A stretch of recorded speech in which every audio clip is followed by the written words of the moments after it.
Hey everybody, it's me Joe and I want to welcome you back to my YouTube channel. In today's video, I'm going to talk about English mistakes and how you should feel about them. Okay? This is a big problem. A lot of students worry too much about their mistakes. And I understand why. And this video is going to try and calm you down and get you thinking the correct way about mistakes. Okay, let's get started right away. So there's going to be 4 things I'm going to talk about here. I'm going to talk about bad teachers. I'm going to talk about good teachers. I'm going to tell you 2 famous stories about motivation. And the last thing, I'm going to give you advice when you get mistakes. So here's part 1. Mistakes don't make you a bad student, all right? And mistakes do not break a good student, okay? Mistakes happen to everybody.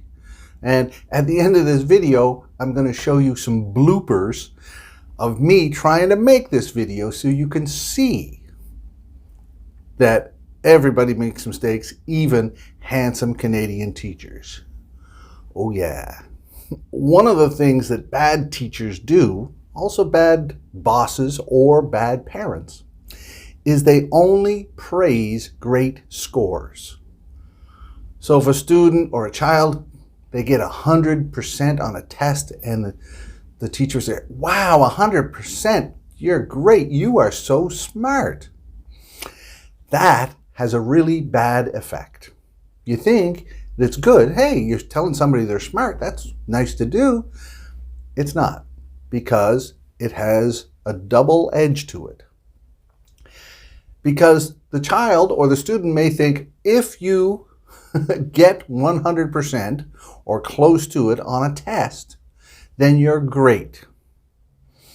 What's the opposite of that? Well, what if you get 89? Does that mean you're not great?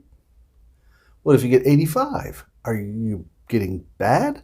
What if you get a 75? Are you terrible? So if we only praise high scores, then students that get lower scores, right, they feel bad.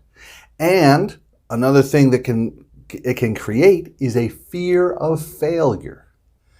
And if you're a student trying to learn English, you know what I'm talking about here. There's been times in your English studies that you've been afraid to try because you're afraid of making mistakes, right? So you don't try. I don't want to try. I don't want to make mistakes. I don't want to look like a loser.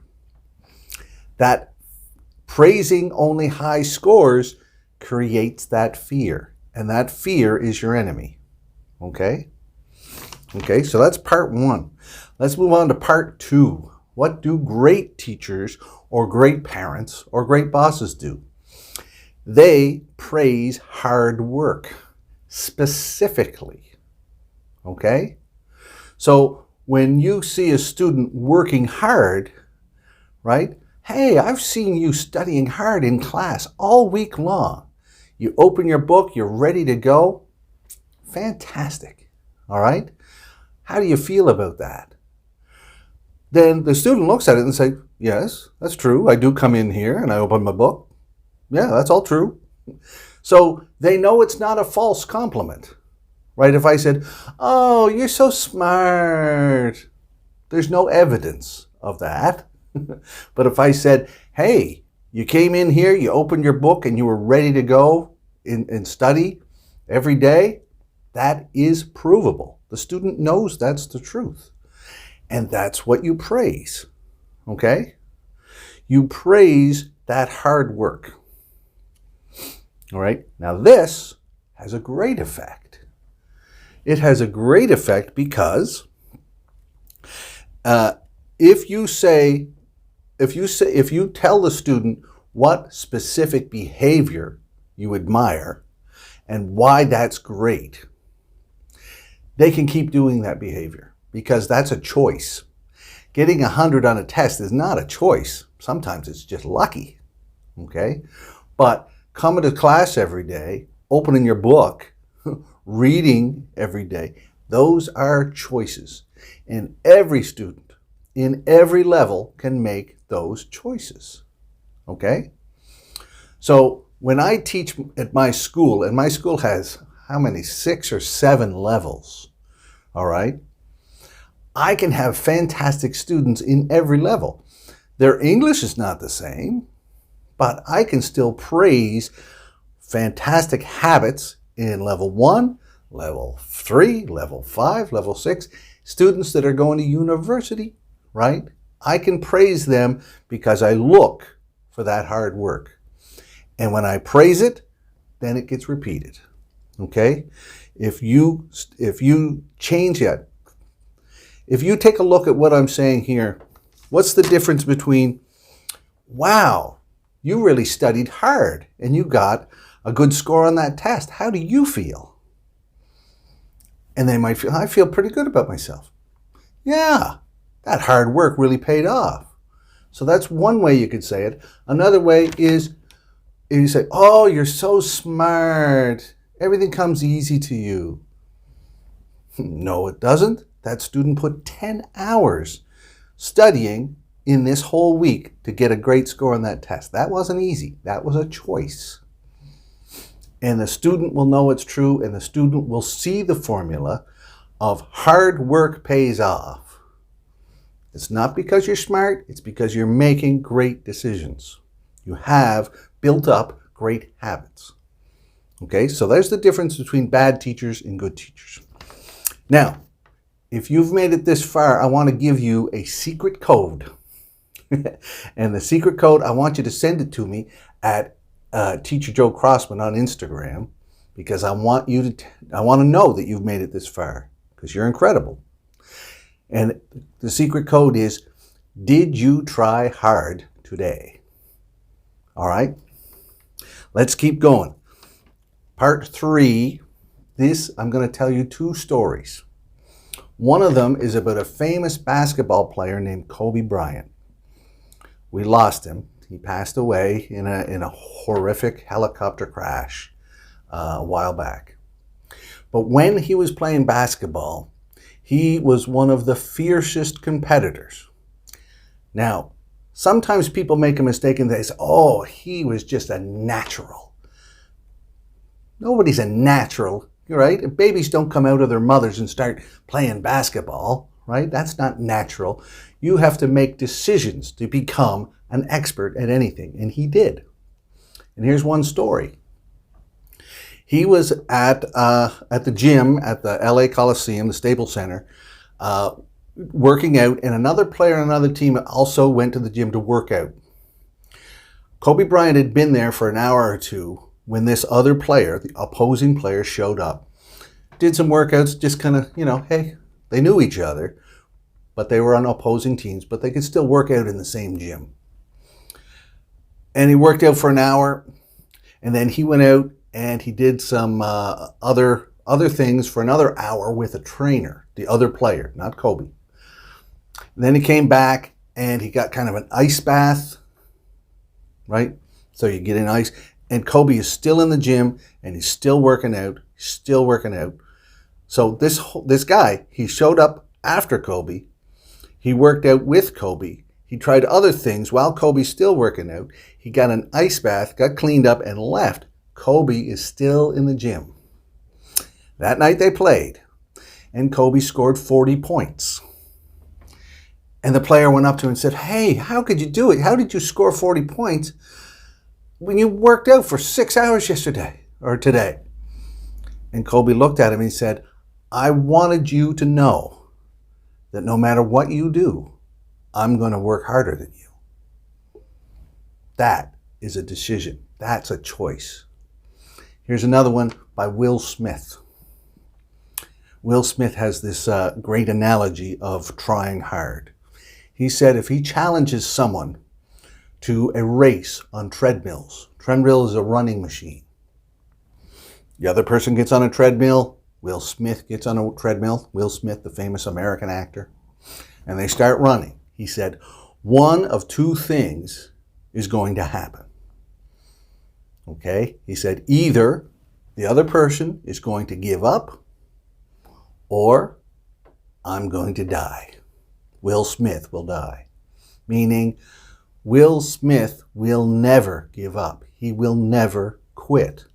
If he puts his mind and soul into something, he keeps going, never gives up. Think about that with a child.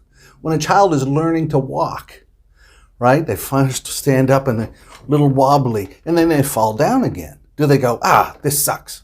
I give up. I quit. I'm not walking. Bring me a skateboard. I'll just roll around. No. Babies don't know how to quit either. We only learn about becoming lazy and quitting because we let negative people into our lives. Work hard. All right?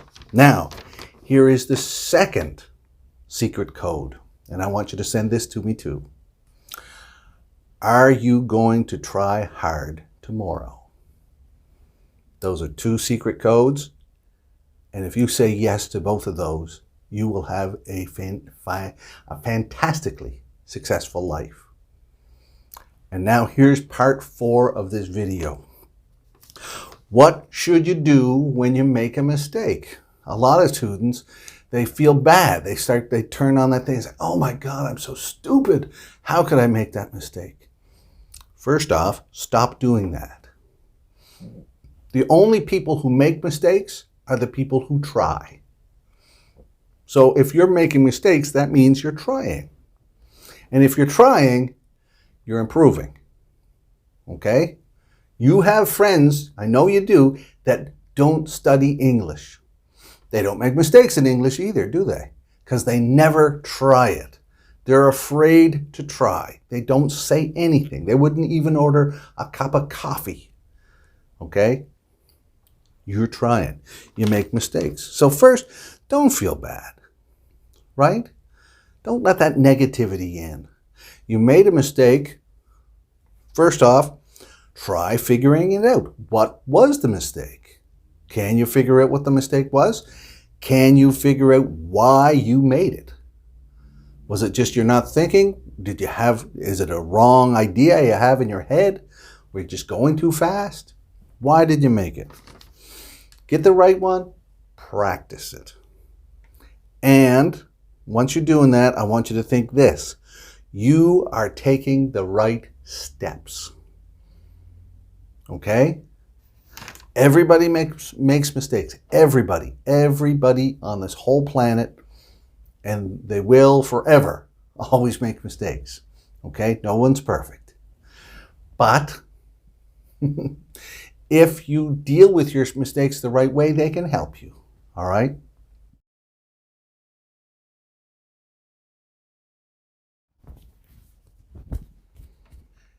Hey, everybody. Wow, good start.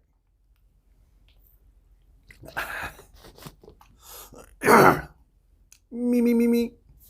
Even mama.